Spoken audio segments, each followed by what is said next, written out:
Welcome in, ladies and gentlemen, to episode 31 of the Memorial Memo KSR's Kentucky Women's Basketball Podcast.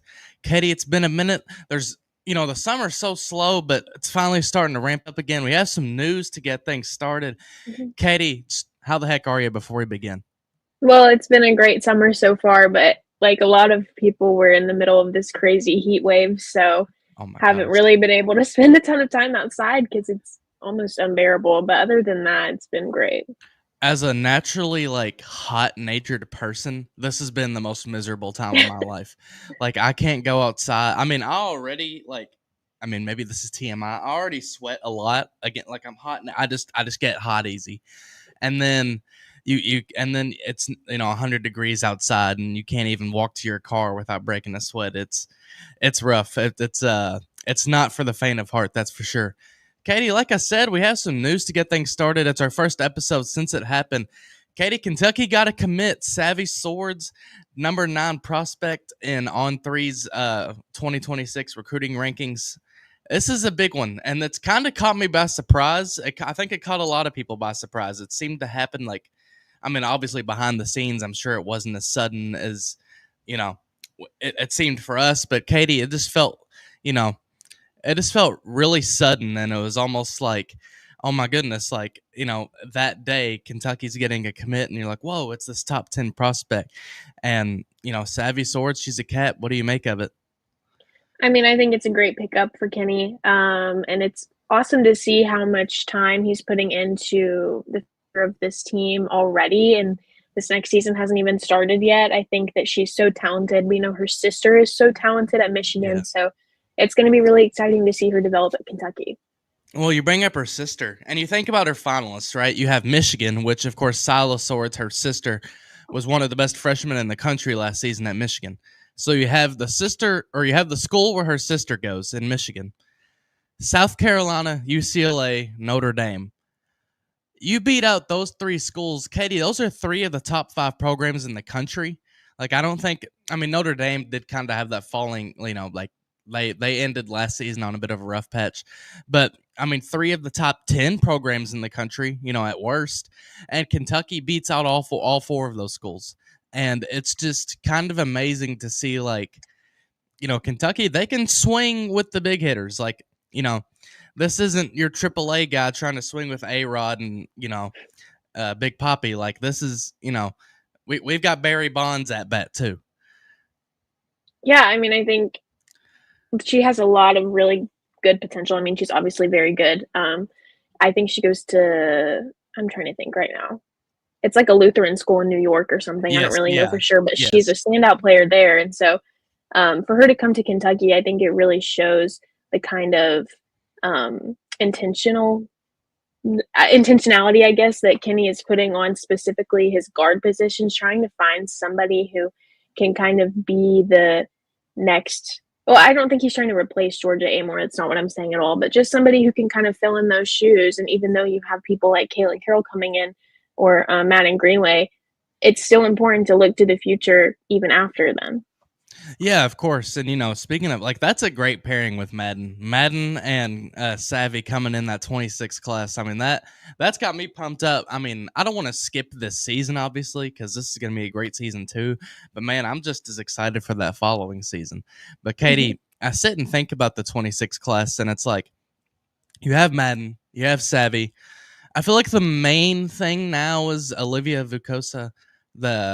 She's ranked I want to say number 4 and On3 rankings. The center, UK has kind of been right there. I think there's a lot of steam for UK.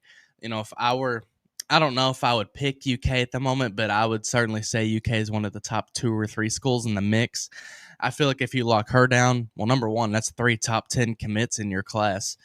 I don't, Kentucky obviously has the best 2026 class so far, but when it's all said and done, come this winter, heading into next spring, Kentucky could have one of the best, if not the best, classes in the country again. And Katie, I feel like for Kenny's second recruiting cycle, I feel like he's really kind of hitting it out the ballpark so far.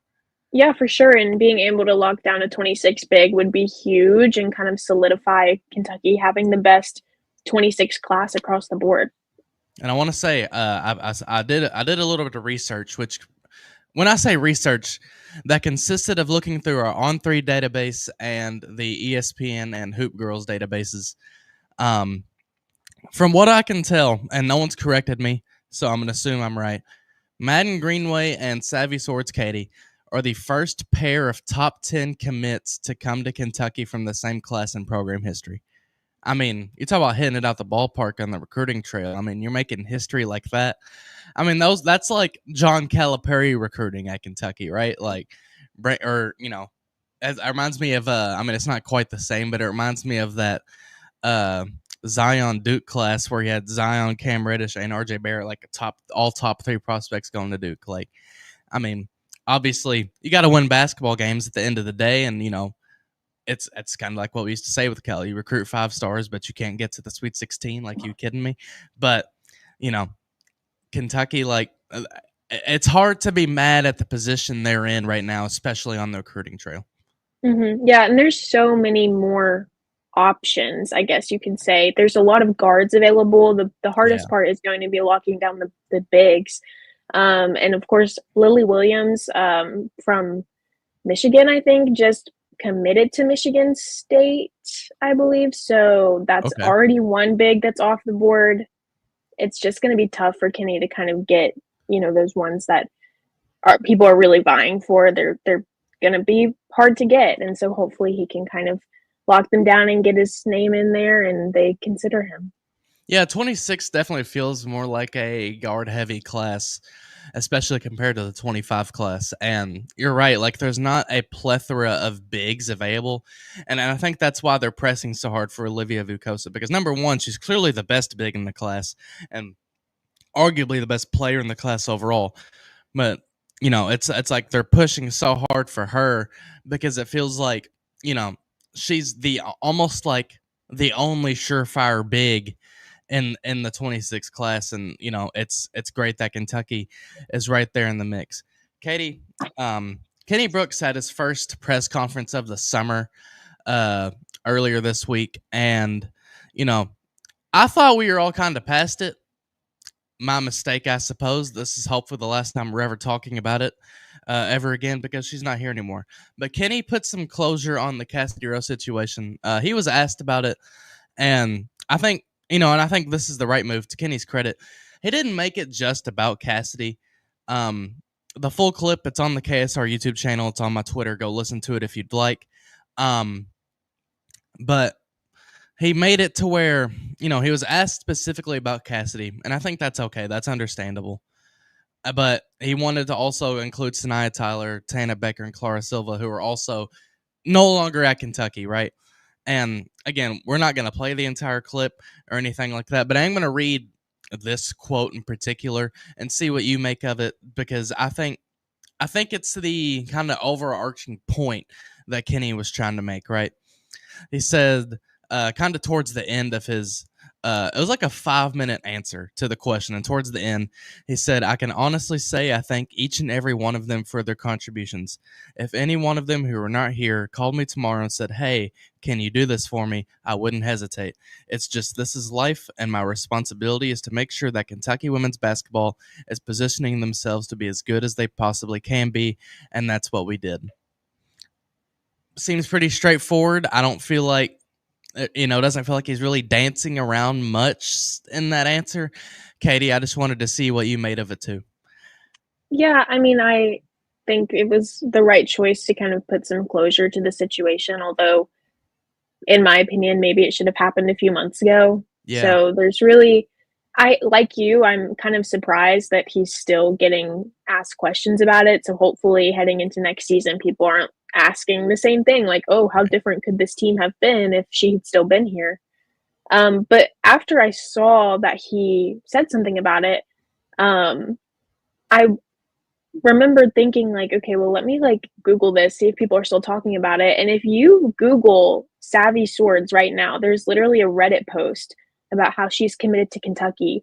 And people are mad because they're like, why would someone like her want to commit to a program like Kentucky after they did this? And Yeah. it's just kind of crazy to me how, I mean, passionate people are and it clearly shows. I think that Kenny did a good job at being a little bit, I don't want to say like on the vague side, but he was very general and talking about, Sanaya and Tana and Cassidy. And, it's just, it's definitely like weird to hear him say that there's no bad blood on either side, because you don't want to speak for both sides in that situation. But I truly hope that there's no bad blood, and I hope that, they are still in communicating. And, she just got married, so I hope that she is moving on and just having a great life. Yeah, and well, and I think when he was talking about bad blood, I don't know if he didn't say both sides. He was saying there's no bad blood on UK, on our side, on UK side, obviously. But I'm with you that I feel like there probably should have been some sort of statement come out earlier.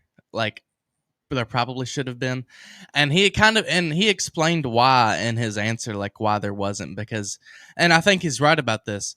When he does put out a statement, it can come across as he's trying to defend himself against these kids, and that's not fair to the kids. That's not fair for the situation, like, you know. But at the end of the day, I thought it's what needed to be said. And I think a lot of the people still talking about it now, be quite frank with you, are Virginia Tech fans who are just salty that he left in the first place, Hmm. right? Because, I'm not on Reddit a ton, but I know a lot of that talk is on Reddit. I know a lot of that talk is, there's some of that talk on Twitter. Um, but, after I put that clip on Twitter and I shared this with somebody on UK side because I thought it was not important to tell them, but I thought it was good for them to know. I had, I don't know, maybe a dozen people or so DM me, and they're like, "Hey, like," and they were like, "I like what he said." Like they were like, "I like how he put that," or Hmm. I think a lot of people needed to hear that kind of closure, like because Cassidy was, I'm like you hear people say she was like the heart and soul of the team. She wasn't. Like not for the players or the team, right? Like that was Georgia Amore and Deja Lawrence and you know. But Cassidy did mean a lot to the fan base. And I mean obviously, right, being a Kentucky kid. And so I think people just wanted to kind of hear, you know, you understand why Kenny didn't come out with something initially, but I think people just really wanted to hear what he had to say. Hmm.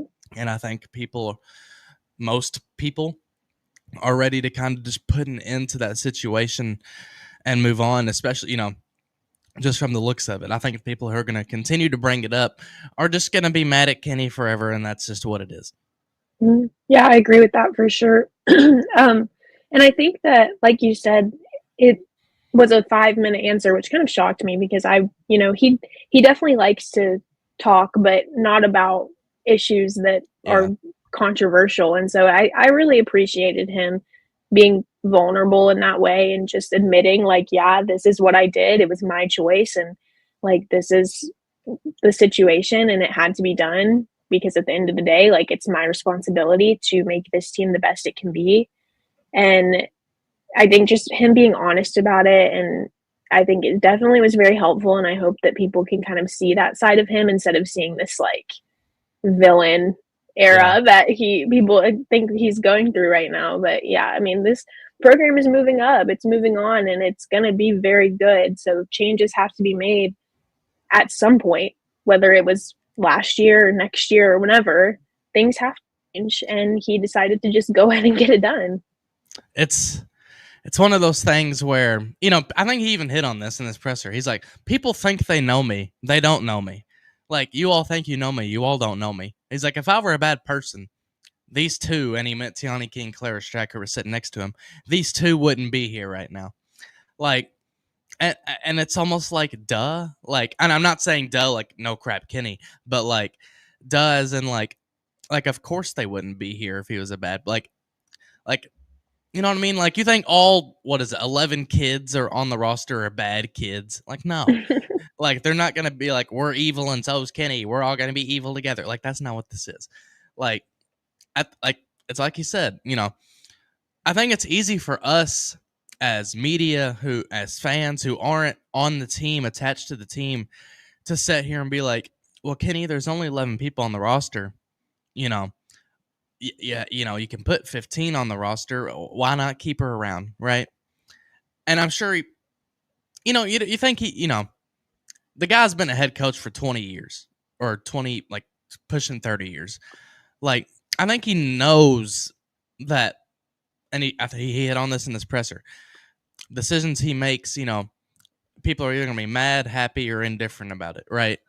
And like it's just what it is, and it's a tough decision and everything. But Kenny felt like he did what he had to do, and who are we to argue?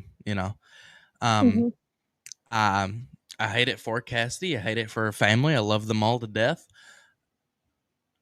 It just, like Kenny said, it's life, and sometimes life throws you a curveball. And a lot of baseball like talk today between Yeah. curveball and the hitter, but uh, sometimes it just happens that I don't know, right? Um, Hmm. but I mean, it's like you said, if any of them called him tomorrow, he would answer, wouldn't hesitate. I mean, it's not like he hates. It's not like he hates their guts and wanted to kick them off the team because he hated their guts. He just felt like he had to do what was best for the team. And Katie, like, that's what he's paid millions of dollars to do, is to put Kentucky in the best position possible. Hmm. Yeah, and you have to think, like, if Mark Stoops did something like this, nobody would bat an eye because they know that's what he's paid to do. Because Mark And I Stoops is mean, motivated. he's motivated now, and that's really exciting. But it's also like you have to think, technically speaking, in the each last season, which program was more successful? The women's basketball program. I know they're two different sports, you can't really compare them in that way, but it's like nobody would bat an eye if Mark Stoops did it and Kenny Brooks did it to, you know, make the program better. Yeah. But like you said, yeah, I hate it for them. And we kind of got to talk to Cassidy a lot, and she was a great person. And I know that she's very strong in her faith. So I hope that she kind of can find some comfort in that. And just, yeah, I mean, I agree with everything you said. I agree with everything that Kenny said. I think what he said was great. Well, and I think my last point that I want to make before we finally like close the book on this whole thing, we call it the Cassidy Rose situation, right? Like,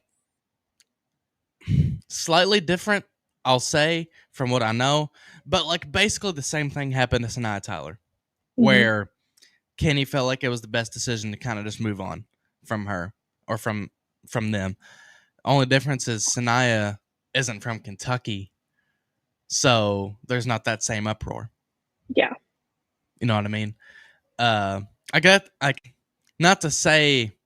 Well, I mean, I say not to say, but I guess I am saying it. Like, only reason people are this hard pressed about Cassidy Rose because she's from the state, right? I mean, I don't want to slam the kid, but look at her stats, right? And that's just being honest. I hate to be that way. I do, because I love her and I love the family to death. They know that, and I hope they know that. But I mean, at the end of the day, like, you got to, like Kenny said, he's got to do what's best for the team. Whether it's Sanaya Tyler, Clara Silva, Tana Becker, or Cassidy Rowe, he's got to do what he's got to do. But Mm-hmm. Katie, well, first of all, did you have anything to add to that, or can we move on? I just wanted to say real quick, I feel like this was also kind of him solidifying the beginning of the Kenny Brooks era and closing the door on the Kyra LZ era, Yeah, because obviously Sanaya and Cassidy were both players that LZ recruited. So it is like, I think, signifying this change in the program and really going from the old Kentucky women's basketball to the new. And so hopefully now, like, it's been a few months and we're done talking about it after this, but just like seeing into the future and realizing that this is going to be good for the program, and we're going to see some success with Kentucky women's basketball, hopefully in the near future. for sure. Now, Katie, summer practice. Woo! It's finally like this team is starting to come together. Summer practice is getting started. It's a little too early to for like serious like inside intel or scoop. Like Josie Gilvin literally just got to campus, Mhm. like a day or two ago. Like, uh, give it a couple weeks, I'll have some intel for you all.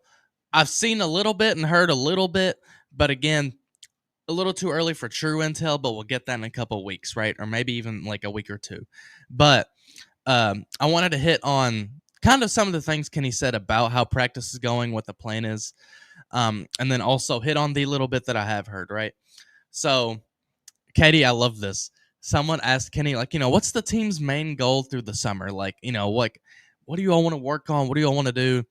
Kenny, stay healthy. Like, I don't like just don't get hurt. And after last offseason, after Jordan Obi and Dom Perova both went down, can't blame him for saying that at all. And I think obviously, I mean, Kenny's not going to come into a press conference and say, "Man, my team looks like crap," obviously. But I thought it was encouraging for him to come in there, and say that he's been super impressed with you know, with the team. It's been a lot of individual stuff. I don't think they get into team stuff until like mid-July, is what he said. But Katie, sounds like things are going good. They want to stay healthy. Seems about right so far. Yeah, and I'm hoping that we kind of get the opportunity here in the next few weeks for an open practice. I don't know when exactly they decide to have those or hold those. I remember last year it was in like August or Yeah, September, so hopefully not that far away, but I would love to get the chance to go to one and just kind of see this new team and how it's coming together, and of course see it before the season actually starts, because I don't want my first impression of this team together to be at Big Blue Madness or at the first game of the season. Do you know what I mean? Like, I want to see it before. I want to see how it's coming together, and I want to have really good expectations for what this season could look like. I think if I'm right, Katie. So they're doing in like mid July. I think it's sometime in July when they start doing team stuff. I guess this is kind of inside media intel for uh our listeners. I think we'll get to watch them do individual workouts when we go in to do those full team interviews, and so that'll be fun. I think you're right, but I think the open practice is like August, September, maybe. I don't think early October. I think August, September. So it's Hmm. like we'll see individual workouts and then an open practice, I think, if I remember right. I'm not too sure. Hmm. And then obviously Big Blue Madness and everything. But, you know, that that that should be fun. Uh, as far as like the little bit of intel that I do have, and this isn't even as much as intel because Kenny just flat out said it. And you could kind of tell it on Clara Strack and Tiani Key's face when he said it like it's the real deal. Toni Morgan is like great. Like she's awesome, apparently. Like not only I mean obviously on the court, but off the court. It sounds like, she may not be Georgia Amore, but Katie, it sounds like she's like the next best thing. Kenny's been really impressed with her, which, for him being the point guard guru, when he's really impressed with a point guard, something's right. But it's nice to see, and you kind of figured it would be this way, but Katie, it's just nice to see that Kentucky, it doesn't seem like they're really going to miss a step moving from Georgia Amore to Toni Morgan. Sounds like she's the point guard that's going to lead Kentucky to some success this year. Yeah, I agree with that. I think we might see a little bit of a different style of play because Georgia was just so like dominant at the point. I think that Toni Morgan and the new players can be exactly like that, but maybe we'll see a little bit more of a pass heavy offense rather than a okay, Georgia, if you want to go shoot it, go Yeah. shoot it. You know what I mean? So it might be a little different, but I think it'll still be really fun to watch. Well, we've talked about this a ton, but the Georgia Amore offense revolves almost completely around her, and which is crazy to say because she averaged 7 assists a game, but Hmm. it still felt that way. But this, with Toni Morgan and the new team, it's gonna be interesting because it's gonna feel like, a lot of times last season, and again, you think of that Liberty NCAA tournament game, you kind of need a Georgia Amore to just will you to a win. Think about the Hmm. Oklahoma game on the road when she scored 43. Like sometimes you just needed her to will you to a win.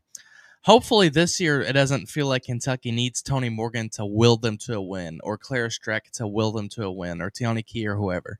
Like, it feels like Kentucky can. It feels like it can be more of a by committee thing this season, more of a all around kind of more complete, and as Kenny said, deeper team this year, which is obviously like that can't be a bad thing, right?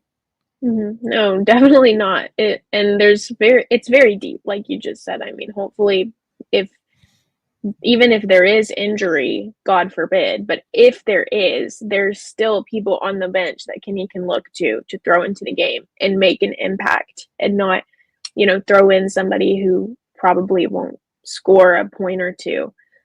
So that's really exciting and something to look forward to, just to have that depth and not have to worry about Claire Strack playing 40 minutes again, because no center should have to do that. And hopefully, this season is a little bit different. It's going to be a load for Clara Strack. Like, Mm-hmm. she's going to have her work cut out for her.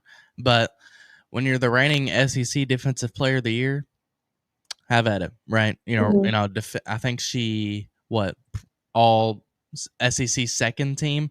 Like, actually, no, she didn't make all SEC, because I remember how absolutely I don't know, maybe she made second team. I don't think she did, because I want to say when Clara Strack won SEC Defensive Player of the Year, she didn't make all SEC, and we all thought it was stupid. I think I I feel remember like that it for was a some lot reason. of guards. It wasn't like one for every position like they had done. I Yeah, don't think they did it, but they do I feel like like, all SEC teams, and it's like 9 players per team, and it's like, what are you doing? Like, can we yeah. put 9 people on the floor? And I still don't think they put Clara Strack up there, which is ridiculous. Mm-mm. Maybe she was second team, but not first team. I don't know. But Yeah. regardless, just moving on to like what little intel I do have, and this is what I've seen with my own eyes personally.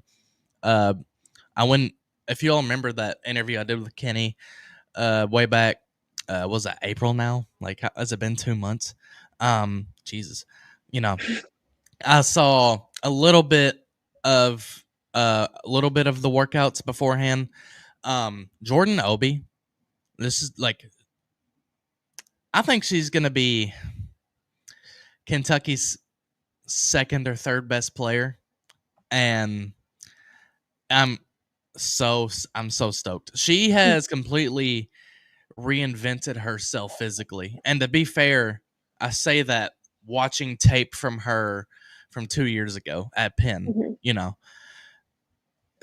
I mean, Katie, she's leaner, she looks stronger. She's got, I feel like the thing that I noticed with Jordan Obi, I feel like she kind of has like this quick twitch about her now that just, I don't know if she had at Penn. Like, it almost feels like she's developed into an SEC caliber player physically, athletically, Mm-hmm. and you know, 14 points a game, 7 rebounds, 40% from three. Like, she was a monster at Penn. 3-time All Conference, All Ivy. I feel like she can be pretty dang good in this one last year, uh, in the SEC, and I'm really excited to see her play. Mm-hmm. I was very happy when she decided to redshirt, and I'm really excited to watch her play. And it's like when you come from a school like Penn, who's obviously a lot smaller than Kentucky, and you have access to the equipment at Kentucky and the staff, the amazing staff that Kentucky has, and all these different things in the facilities. It's kind of like, well, yeah, if you don't get better, then like what's happening here? So I'm really excited to see how she's improved, and kind of I would have loved to watch her last year. We all would have loved to see her, but this year I think is going to be a great year to have her and her physicality and, like you said, explosiveness. And that's, I'm sure, something that has improved from coming from Penn. So it's going to be just a great season for her, I think. They were working on her 3-point shot a lot when I was there. Well, I say that they worked on a 3-point shot, and then there was like her I'm trying to think what it's called. I did it in Little League jump stop, where basically like you're driving to the lane, you kind of stop. I don't know. I act like I know basketball. I promise I do a little bit, but not enough to know the full terminology. But I think it's called a jump stop, right? I mean, coach. I mean, I'm in a coach's family, for crying out loud, and I can't think of what it's called right now. I'm going blank. But you know, super excited to see Jordan Obi this season. Like I said, I think she can be right up there with Tony Morgan and Clara Strack. Okay, thank you, Stephen, for telling me it was a jump stop. I appreciate you. Uh, I thought that's what it was. I knew that I second guessed myself. I know what I'm talking about, guys. Okay, but that's gonna be exciting to see, for sure. And then Dom, at Oregon State, you know, I feel like people forget, or maybe just maybe don't know, she was the sixth man on a team that went to the Elite Eight. And lost to the South Carolina team that finished the year undefeated, win the national title. And I think it was like an 8-point game. Like it was a close game, I think. Right? Like she was the sixth man on that team as a freshman. Well, Katie, um, I walked into the room to interview Kenny. She was the first person he brought up, and he was so excited to talk about Dom. And this is off the camera, private. It's okay. I think it's okay for me to share it now. Obviously, like she's put on. They told me 7 to 8 pounds of muscle, and Wow. I didn't quite notice it. Like I was watching Jordan Obi work out. I wasn't necessarily just looking at Dom. Also, we'll say I'm not gonna say Dom's the vocal leader, but she's definitely how do you put it? Like she's like everyone likes Dom. And this is like I did notice this. Like she makes everyone laugh. She's the one cracking jokes. She's actually a really fun personality. And I hope we get to see that a lot this season, because just being around her for 20 minutes, it was actually really fun to be around her. And I wasn't even, she wasn't even talking to me. I was just sitting to the Hmm. side. But it's, she's not a meek and mild. I say this a lot because when I played football in high school, this is the term my coach used. She's not a meek and mild freshman anymore. Like she's not, you know, the freshman she was at Oregon State. I feel like very similarly to Jordan Obi, she's developed physically into an SEC caliber player. And shout out to Coach Kevin, the strength coach. Like apparently he's doing work over there, so shout out to him. But yeah, they said 7 to 8 pounds of muscle, and Kenny was really excited about her specifically. I mean, he's excited about the whole team, but like you could just see the glow on his face talking about Dom. So, Hmm. we forget about, or I think people tend to forget about Jordan and Dom because, they just didn't play last year, right? Like they were sidelined the whole year.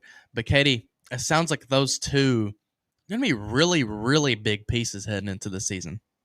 Hmm.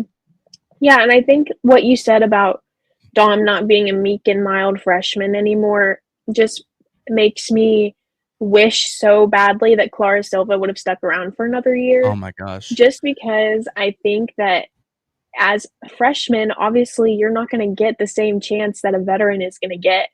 So it makes me wonder how could she have been developed over the next couple of years.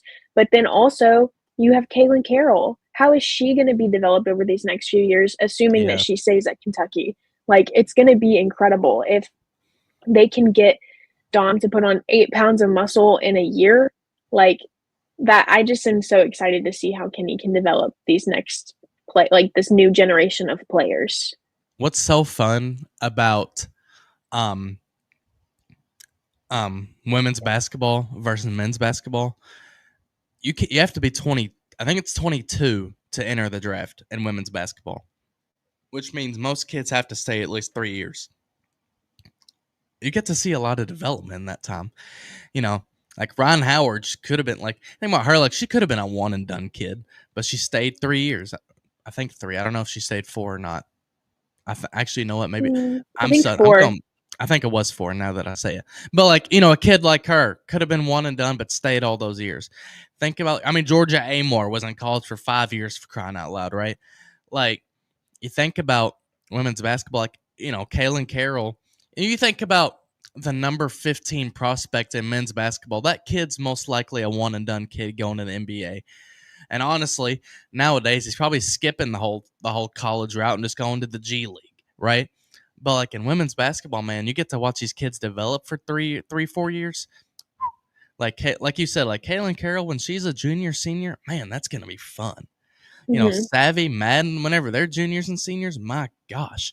And, and Kenny's had these kids for 2 years, and look at the way they've turned out, right? Like, Mhm. imagine what it's like when he has a kid for 3 or 4. I mean, it's going to be really cool, and I can't wait to see that down the line. It also seems to me that Tiani Key is going. Well, first of all, it looks like she has gotten a little bit more in shape. I'm not going to say like a ton more in shape because she's already in great shape. I feel like I noticed something slight with her like physique. I don't know. Admittedly, as a guy commenting on women's physiques and women's basketball, I have to be careful, right? Just calling it what it is. But it feels like she's gotten a bit. I don't know if slimmer's maybe just leaner in general, right? But she was already in great shape. This feels like she's in better shape. Uh, Mhm. but I also wanted to point out, it seems like Tiani's going to be the vocal leader of this team. Like, I don't know if I can confidently say it's Tiani's team, but like she did an interview with us on the KSR radio show, and like Kenny told her, like, "Hey, man, I want you to be a leader." And Kenny, I feel like Katie, I feel like it's pretty apparent. Like, he brought Claire Strack and Tiani Key into that presser. That probably is a good indicator. Those are going to be your two leaders this season. Uh, Obviously, probably statistically, but also vocally and in the locker room. But I feel like Tiani Key specifically, Katie, is going to fill that role of people talk about Mo Diabate on the men's side as being like the all right, this is Mo's team. Like, everybody, he has a commanding voice. Everyone listens to him. I feel like that's how it's going to be this year with Tiani Key. Mhm. Yeah, and she was so good last year. I think that the one thing that we kind of saw was the inconsistency from her, especially after that weird North Carolina game. I think that with the work that she's been putting in this off season, with a lot more consistency from her during games, and hopefully, she played a lot, obviously, because the five starters played the majority of the time. But I still believe that she will be one of the players that get the most minutes, not just because she's a veteran, but because she deserves them. So I'm excited to watch her as well. You think about like just this season and kind of what all they like what all happened this offseason. You talk about the people they brought in, which, like all conference, stars. But then you think about what they retained, like that core that they retained, Jordan Obi and Dom, who we talked about, Tiani Key, who we talked about, Clara Strack, defensive player of the year, going to be a junior. So we have 2 more years of Claire. Two This more is years of Claire next, Strack. yeah. I can't think of ages and everything. No, she's young. So it is going to be 2 more years of Claire Strack. And then you have, Amelia Hassett, Lexi Blue. Like, you think about, I didn't miss anybody just now, did I? Like, all those names that Kentucky just like that they brought back. Like, everyone is getting another year. They're going to get better. It's like Matt G said, triplets back. That's big time. It is. It's big time. It's awesome that Kentucky has all of that talent back, plus the new talent they brought in. Also, I'm excited. You got the freshmen, uh, Kaylin Carroll, Elsa Vadfors. That should be exciting to see. Katie, heading into the season, I feel like momentum is high. The momentum is super high heading into the season after that with 2 top 10 freshmen. But it's going to be fun. It's it is hard to be down on Kentucky women's basketball right now. Yeah, I agree with that. It's going to be a great year. And even though so many people were worried, what's Kenny going to do now that he doesn't have Georgia Amore? Well, he showed y'all. So no need to worry about this season because the team's going to be great. Everything's going to be great. And I think there's a lot of potential here for a lot of success. Kenny also said in the presser, like, someone asked, like, what's it like not having Georgia around? And I felt it in my heart when he was like, she's still here. She's still with us. She laid the foundation. She's still here. And he made sure to throw in Deja Lawrence too, which is great. But whenever he said she's still here, I was just like, my heart. She's not here physically, but Georgia Amore. We say it like she died, but Oh, gone, gosh. gone, but never forgotten. Thank you, Georgia Amore. I do want to point out, Matt G has a question. He says, "Who starts at the 2 spot?" He asks if it's Jordan Obi. I feel like she's more of like a 3. I don't know if it's her. I feel like she'll start at the 3, Jordan Obi. Me and you are actually in different on who we think starts at the 2. I've said I Mhm. think Josie Gilvin does. You've said Dom. Um, Honestly, the 2 is kind of the most like toss up position. And obviously, I mean, no crap. That's why you asked the question. But like, we know who the point guard's going to be. We know who the center's going to be. It's a pretty decent idea. Well, Tiani's going to start at the 4. You feel pretty good about Jordan Obi starting at the 3, and so it is like who starts at the 2. Um, I think Josie Gilvin. Katie, you think Dominika Perova. You haven't changed in that thought, have you? No, I haven't, especially not now that she's put on 8 pounds of muscle, so I Yeah, feel that's pretty true. good about that. Yeah, I mean, if she walks into the, if we see her next month and she walks in, she's got bigger biceps than every guy in that room. Then maybe, well, honestly, maybe we need to put her on the gridiron and you know, put her at free safety and watch her knock somebody out. Um, but it'll be super interesting to see. I think there's a lot that could happen there. I'm still gonna lean Josie Gilvin just because of her experience, but again, I mean Dom has NCAA tournament experience, right? Like I said, helped a team get to the Elite Eight.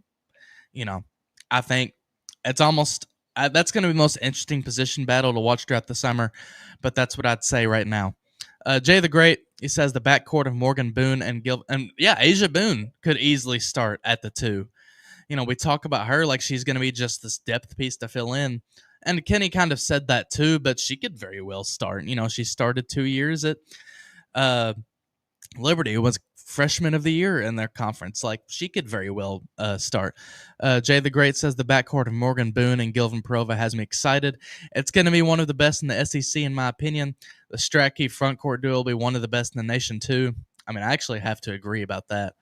Like we all talked about Strack and Silva going to be one of the best front courts in the nation. Get out of here.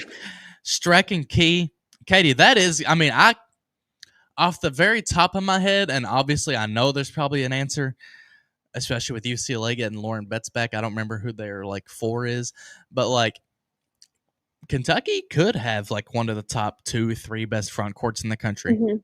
Yeah, a lot of the great bigs went to the WNBA, so Yeah. it is going to be exciting to see how they can kind of make their place. Like they will have a little spot, and people will have to respect them and learn how to play against them. And it's going to be exciting to see the way that they have learned to play with each other over this last few months. Not that they couldn't before; they very well could, but I feel like it's going to be a little different this year. So I'm excited to see how things like that come into I'm play. I'm so pumped. Mhm. I can't wait to watch this team, in practice. I can't wait to watch this team in Big Blue Madness, Blue White game, end game. I can't wait for it. Katie, I think we're going to call this an episode. It's been a good one. Anytime you can squeeze out 40 plus minutes in the summer, you did a good job. Katie, before we get out of here, is there anything you'd like to say? No, just the usual. I'm excited to see this team play, and I can't wait for the season to start. I can't wait to see the season. I can't wait to see everything. I'm excited to see Matt G. Who in the world is going to start at the 2? Katie, are you going to start at the 2? I don't put me out there. You don't want to see that. I think I do. All right. So whenever we get to Big Blue Madness and Katie is out there knocking them down, you all can thank me later. Thank Matt G later. But until we get to then, actually not until we get to Big Blue Madness, we'll be back sooner than that. Thank you all for watching. This has been episode 31 of the Memo. We will see you guys next time.